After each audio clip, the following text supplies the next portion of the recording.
It is here, a brand new way to get your fantasy with the long play.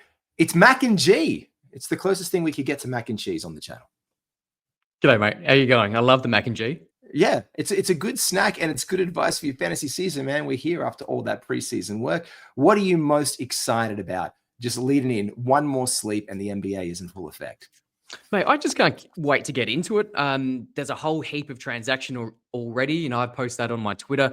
Top 10 transactions, top 10 added, top 10 dropped. But the most interesting thing is the number of trades that have already happened. So people have obviously not necessarily liked what they've done, or maybe doesn't fit a particular build. So a whole heap of trading already happening, which is exciting. Yeah, look, it's already that kind of vibe. We're already getting some updates across the league in many regards of what's happening. Jalen Williams being mentioned now. It's just that buzz, that one more sleep. Like, what do we do? Where do we go? Is there any draft day remorse you have yet? Because I know a lot of people are really happy that they drafted Joel Embiid so late in drafts if they drafted a couple of weeks ago.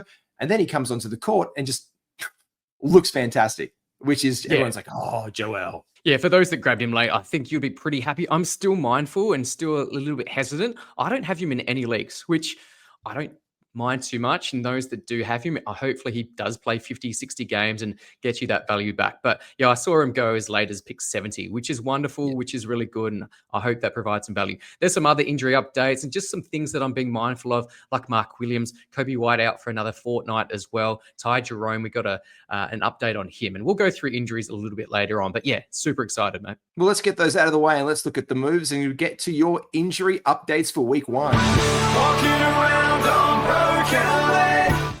Yeah, like D-Mac said, we have a whole bunch across the league. Big news coming out that Kobe White is obviously out for the while to start the beginning of the season. Ayo Dosunmu and Trey Jones getting a big bump there. Also, Zach Collins had surgery to replace Jalen Smith, getting a bump there.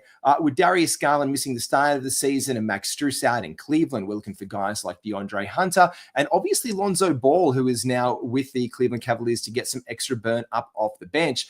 With Daniel Gafford being out with his sprained ankle, he's unsure if he's going to play. We're seeing a bit more of a bump here for PJ Washington, potentially off his bench role if he doesn't start, and obviously guys like Derek Lively. Whereas Jaden Ivey went under surgery. Over in Detroit, we could probably look for some Duncan Robinson action in our teams. Moses Moody is doubtful to kick off the season for the Golden State Warriors. Here, we could probably look to be bringing in some Kuminga, as they do have a favorable schedule. Dorian Finney-Smith is going to miss the first few weeks of the season. Guys like Tara Eason, after now becoming a restricted free agent just today in the NBA, is someone who we could look to pick up. Whereas in Ja Morant is a chance to play in the opening. Now, Ty Jerome we're waiting for that update there. We'll hear more from D-Mac on that one, whether he will or won't play for the Memphis Grizzlies this week, but Zach Edey is going to be reevaluated for them later in this month. We know that the first month of the season or so, for 6 weeks over in Miami, Tyler Hero's out. Jovic has lower back pain, so we're looking for updates there with guys like Homie Hackers Jr. Look like he is ready to carry more of a load. With Gary Harris being out in Milwaukee, guys like Gary Trent Jr. were going undrafted in your drafts and are absolutely key streaming target when Kevon Looney is out for the New Orleans Pelicans. We can disregard that one because of the depth that they have, but this does mean that Derek Queen, when he returns from injury, hopefully soon, could have jumped that and have some minutes behind Markovic and obviously Eve Missy, their rookie last year. In Oklahoma City, it is true. Jalen Williams, his surgery, he is still not shooting jumpers with his right hand. Now, it's all coming in a little bit late. It's like they're downplaying it on OKC. We can get burn here of Cason Wallace, Alex Caruso, Isaiah Joe, and also probably Chet Holmgren picking up a little bit more action, and Isaiah Hartenstein acting as a very willing distributor for these guys. Paul George is going to likely miss the beginning of the season. So too is Jared McCain until early November with the Philadelphia 76ers, where Mark Williams, now, he is like, he's just, like we don't know what's going on there, much like we don't know what happens with Mark Williams. So if Mark Williams is not good to go for the Phoenix Suns, well, the immediate bump here is for Nick Richards. Funnily enough, it just sounds like we're talking about the Charlotte Hornets all over again. Jalen Green is still out for them, so we're looking to guys like Grayson Allen. Whereas over in Sacramento, Keegan Murray has been out. Russell Westbrook is in, bumping guys like Keon Ellis down the pecking order there, with De'Aaron Fox missing the first couple of weeks to start the season with his hamstring injury. We can get some extra burn off Dylan Harper. Here I am thinking Chris Paul's still there. He's over with the Clippers. Now, we've also got guys like Isaiah Collier over in Utah. If you're looking for some point guard action, he didn't play in the preseason. Bit of a lowdown there. Keontae George, people were still drafting Collier over Keontae George in the preseason. Ace Bailey also missed that final one with knee tendinopathy. We're waiting to hear from him with Bilal Coulibaly sitting out for the Washington Wizards. That pretty much does it for our injury report around the league. Let's get back into it and have a look at our schedule and how that impacts the week that is coming ahead, D-Mac. Yeah, quite one to start the week. Obviously, no game on Monday, 2 games on Tuesday, 12 on Wednesday, which is packed. Another 2 on Thursday, 12 again on Friday, and then ending with a 5 and a 9 to finish out the weekend. But it's those high volume days, Wednesday, Friday, where you probably won't be streaming too much. You'll be looking to stream on those high quality days in Tuesday, Thursday, Saturday, and Sunday. So we'll go through a few options there. But yeah, those high volume days, difficult to stream. Yeah. Particularly if you have a full roster, no real injuries, but it does actually help you if you do have those injuries as well and you've used up all your IRs. But I guess you're looking at some Pacers guys. They don't. It's interesting. Pacers and the Nuggets don't actually play until Thursday, which is a little bit unusual for the schedule. So keep those guys in mind. So I know a guy like Obi Toppin is a very welcome addition, but he doesn't play until the Thursday. So guys like him, Jarris Walker, etc., be mindful of that. But yeah, interesting schedule nonetheless. And just an update on Ty Jerome, we sort of alluded to earlier. He'll be out high-grade calf injury for 4 weeks. So Scottie Pippen Jr. is already out for the Grizzlies. It's looking likely that Ja Morant will suit up in their opener, which is fantastic news. The injury luck for the Grizzlies. The injury luck for these guys every single year. It's like the curse of the Grizzlies. Yeah, absolutely. And we just got JJJ back. Brandon Clark is still out. Zach Edey, one of our favorites, he's stashed in my league as well. So he's out for probably for another 4 weeks. But backup point guard minutes will probably go to one of two, Javon Small or Cam Spencer as well. So keep an eye out for those deeper leagues. But yeah, interesting injury updates nonetheless. But the schedule is interesting. I'm not a big proponent of streaming very hard in the first week.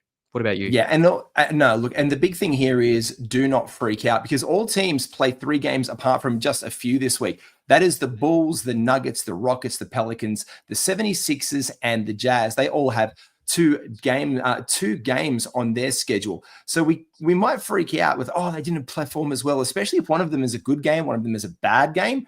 You don't have to worry about that so much. Like D-Mac said as well, we do have a bunch of back-to-backs to kick off the season.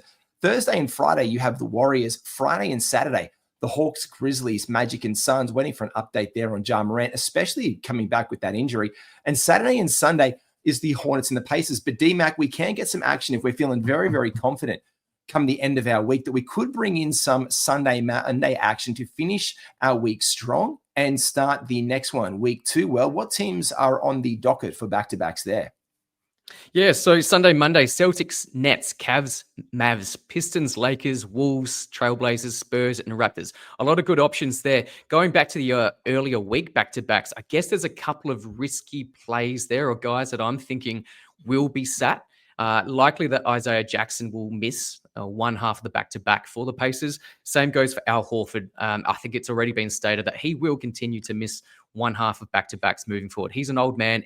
It happens. He's been like that for quite some time, even back with the Celtics. So good streaming option for a day. Kuminga option. Yeah, Kuminga's an option. Quinton Post is another guy as well.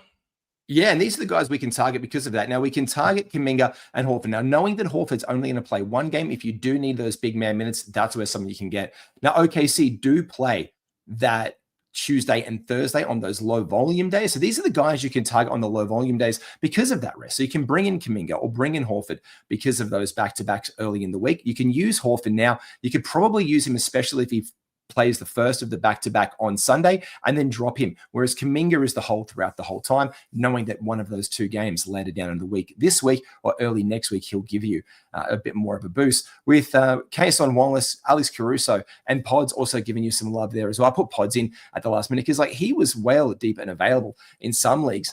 Thursday, Saturday, we've got guys here like Brown, we've got Hayward, we've got Hardaway Jr. It was Denver. Denver It's Denver and Indiana. Hardaway Jr., Peyton Watson, Valanciunas, Naismith, Toppin, Huff, and Jackson. Absolutely. Maximize your number of games played if you are that way inclined, if you wanted to stream in the first week. But be mindful that you don't want to give up on a certain guy that you drafted. You drafted him for a reason. So keep the faith. Don't be too rash, but also be flexible enough to pick up that hot waiver wire.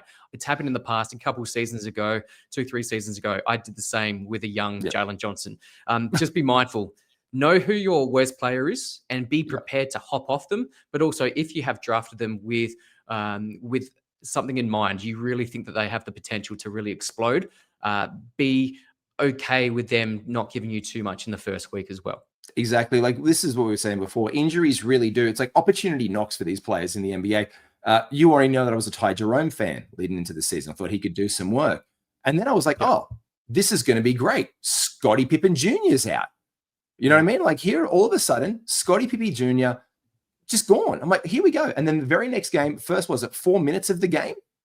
First 4 minutes of the game, he's done. Ty Jerome, it's out. And now you're looking at names that we've never heard of for fantasy purposes in NBA. You never know what is going to come your way, and you've got to be active on your waiver wire. But again, don't go giving up the gold. Make sure you're stashing in IR spots. Also looking again, like we said earlier in the week, the beginning of the week is a bit chaotic with those 2 high volume days on Wednesday and Friday. Saturday and Sunday, it is plausible. Like D-Mac said, you can drop your worst player. You can use them for the beginning of the week, get them out of the way from Tuesday to Friday, and then you could look for some of this back-to-back action later in the week, this Saturday and Sunday, where you know you will have a streaming spot, definitely on the Saturday, and can use someone to upgrade on the Sunday. Now, those teams are Indiana and Charlotte, the Hornets and the Pacers. Naismith, Toppin, like D-Mac said, Huff and Jackson are all right there. Jarris Walker, I know you like him as well, D-Mac. Yeah, just be mindful of Jackson. I think he will miss that back-to-back as well, but Huff is a great option there. Exactly. So this is why we go Huff first in this situation with this back-to-back. Jackson, if he's there, we get one game of him, especially if we find him starting and he's on the waiver wire and you can make that ad. Whereas in the Charlotte Hornets, we're looking for Colin Sexton, Con Knipple, Diabate or Cal Brenner. It looks like Diabate has one out right now, only for the short term. And look, this is fantastic. This is absolutely fine. This is what we want. We want them to say Diabate is the guy. We can look to target possibly Cal Brenner down the line with also Trey Mann with the Charlotte Hornets, often forgotten in lineups because of Colin Sexton there. But Mann can get you some points and some steals as some of our other must-adds for the rest of the week. Absolutely. Great list there, Matty G. Fantastic. Going back to Isaiah Jackson, one of my favorites. So, just be mindful that I think he is a must-roster guy. So streaming is great, but if you're okay with having those back-to-back zeros, I think it's fine. And if you have IR or IL plus, shove them in there, and then that's where you get the stream going. Great value there. Now, take us through. We're going to break it down for you right now as well. If you need some certain cats for the week, we have a list. We've got over 30 players each. And make sure you like and subscribe to All Things Fantasy in 5, because there will be 5-minute breakdowns of the schedule and these must-add players. I've just recorded them, D-Mac. It's in the can. It's part of what we're doing this season. Get everything you need in 5 minutes or less, or your pizza is not paid for by us at all. Yeah, it's human nature. We don't want to listen to a 40 to 50-minute podcast to get a little bit of information just for the week. Listen to us in 5 minutes. We'll give you enough information to get you through your week and on the way to a championship. And we'll be cracking that out each and every single day. It is your daily home of fantasy in 5 minutes or less. D-Mac, run us through the list. Let's get it quick fire. Take us through some of our point streamers who we can target for the week. Yeah, Colin Sexton, as you mentioned, great point streamer. Chris Middleton, no back-to-backs for Washington this week, so wonderful there. I think that he's going to provide some really nice value when there's no back-to-backs. Aaron Gordon, Denver, in some builds, he's probably a must roster, but if he's available, you go and grab him. Aaron Naismith, another situation where he's going to get a lot of minutes for the Pacers, but if he is on the waivers, go and grab him. He's in a couple of my waivers. Let's use him because he's going to be a great source of points and threes. Hunter, of course, again, one of our favorites, but fantastic points, good threes, solid across the board. Kelly Oubre Jr. for the 76ers.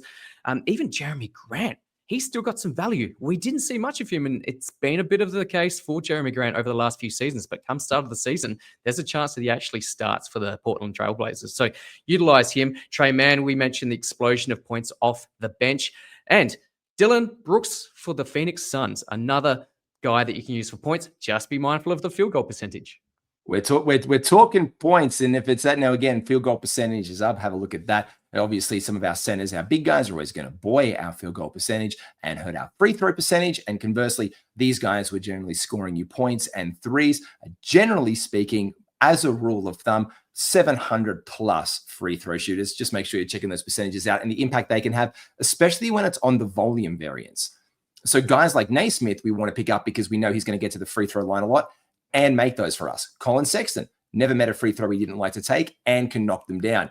He might hurt your field goal percentage. Actually, that's not. He was actually reasonable for the last couple of years by way of field goal percentage. So let's not dismiss him too much. But 3-point guys, you can also add into this list. You've got guys like Rui Hachimura from the Lakers, Duncan Robinson, Tim Hardaway Jr. over in Denver, Buddy Hield for the Warriors, Grayson Allen as well, good for points, steals, and assists this week. Gary Trent Jr. in Milwaukee and Lou Dort over in OKC. And assist guys, getting you some extra dimes this week. We did have Jerome on the list, DMAC, but we had that in asterisks because we were waiting for the update today, which we did, and now we can write him off.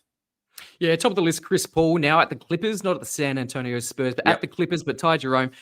Trey Jones, we heard about the injury to Kobe White. So Trey Jones, there's a chance that he starts alongside of Giddey. I think that it's probably Ayo Dosunmu that starts, who is right underneath him, but both of those guys will have increased value over the next fortnight. Davion Mitchell, whether or not he starts or comes off the bench behind Drew Smith, I still think he's a fantastic source of assists.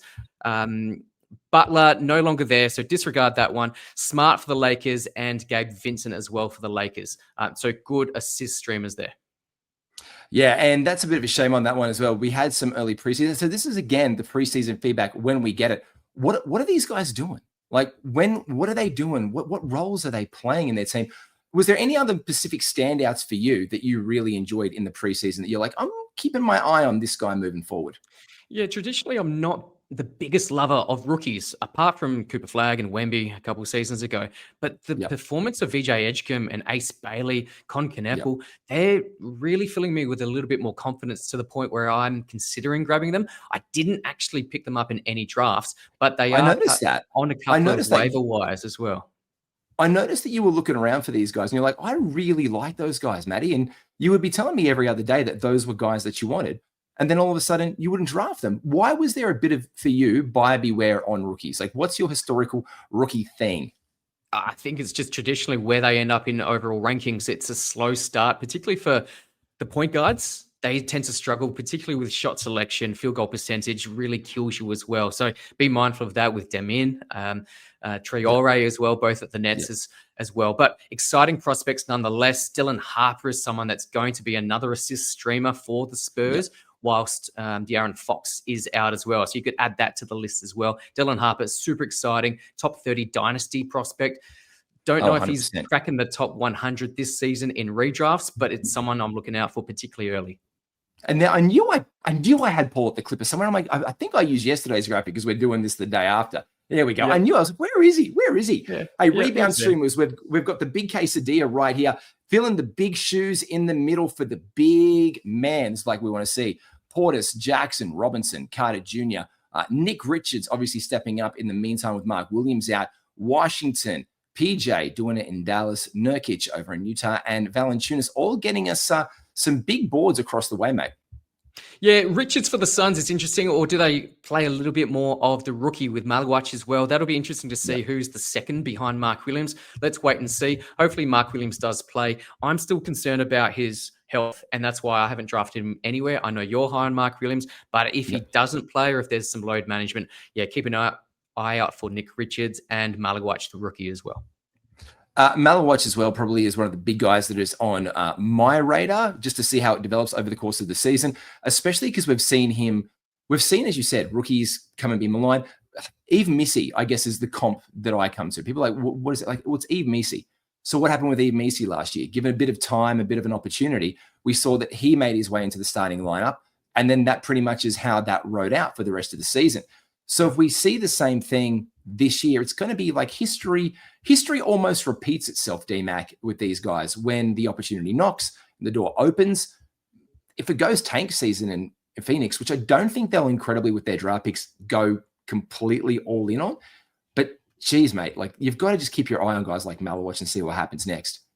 Yeah, you're absolutely right. Don't think the Suns have their own pick next season. So the chances of them tanking are pretty remote, but the chances of them being uncompetitive are probably a little bit more likely. Let's hope that Devin Booker can buoy that and make them competitive even in the more difficult Western Conference.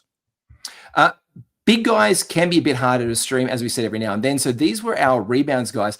Complementing that is also obviously our blocks guys. D-Mac, take us through some of the guys we could also get some rebounds and some blocks from to complement those guys. Yep, grabbed this guy in a couple of my leagues. Chris Boucher, we've seen him what he was doing probably about 4 seasons ago for the Toronto Raptors. He could start, and he is flexible. He could start at power forward or center for the Boston Celtics. So keep an eye out for him. Adam Boner as the backup to Joel Embiid. Again, for any games that Embiid misses, Boner is the automatic plug and play. And we did see Boner line up alongside of Embiid at power forward in the last preseason game. Very interesting watch. So we'll see how that plays out once Paul George does return to that lineup. But Boner is a block streamer. Yves Missi, you alluded to him earlier. So he's another guy. He should start as well. Matkovic for the Pelicans. Keep an eye out for both of those guys. Goga Badadze for the Magic behind Wendell Carter Jr., who has had a fantastic preseason. So this could be a bit of a renaissance in Wendell Carter Jr.'s. I won't say he's an old guy, but later in his career. So it's great to see, but keep an eye out for Goga Badadze. We saw how good Badadze was at Eurobasket. But yeah, great... You know how much that annoyed me when Wendell Carter Jr. started playing great, because we were doing 20-man leagues and I was getting him in the last pick. I'm like, why did you play good, Wendell? Why did you have to play good? And then people started jumping on him. But he is widely available in many leagues. And for steals, which can be very tricky to get off the wire, there are 2 guys in particular at the top of this list who are less than 50% rostered in Yahoo leagues. They're higher in fan tracks where the hoop heads live. But there are 2 guys you should be looking out for right now. Timothy Kamara and Jaden McDaniels are available in over half of Yahoo leagues. This means these are top 100 guys that should not be not on a roster in a 10-man team or a 12-man team. We're checking that out straight away. Kamara, McDaniels, Matisse Thybulle with these injuries are reported to be playing this week. Keyshawn George, we know we're fans of over in Washington. We've already mentioned Wallace, Caruso, Ball, and KCP, especially right now with the Ty Jerome injury. He is getting a big bump. He can also make your 3-pointers list quite easily, D-Mac. Absolutely. You can add Chris Dunn onto that list as well. But yeah, it's interesting. Kamara and Jaden McDaniels, they're must-roster guys in our mind. I think Yahoo rostership is quite low because of their new format in the points league as well. So shout out to Dan Titus and the guys at Yahoo. But they're must-roster guys. The rest of those other guys are streaming value only. 100%. If you want to pick up those guys up the top there of your chain, I'd be making moves for them whenever league I'm in, 10, 12, 14. Again, with the point system, with that points head-to-head thing in Yahoo, it's tipped the rankings off a little bit, allowing us to see a little bit more value with players who are going for that points-based edge in their new format versus traditional category league players. So this is what we want to keep our eyes in, that we actually can pick up guys like this. D-Mac, where can everyone like and find you and subscribe apart from right here on Fantasy in 5? Yeah, of course, Fantasy in 5, but come find me over at Twitter and YouTube at NBA Fantasy Bible. A lot more work with yourself, Maddie, even across the Believe in Fantasy Network as well. Absolutely. You can find us right here on Fantasy in 5. You can find me on Believe and Old Man Squad. This is your daily home of the best insights you can get in 5 minutes or less. This is our weekly long play show. We do all of it here. We're going to keep it in under 30 minutes, and we've cracked it out in under 25. You're winning already right here in Fantasy in 5.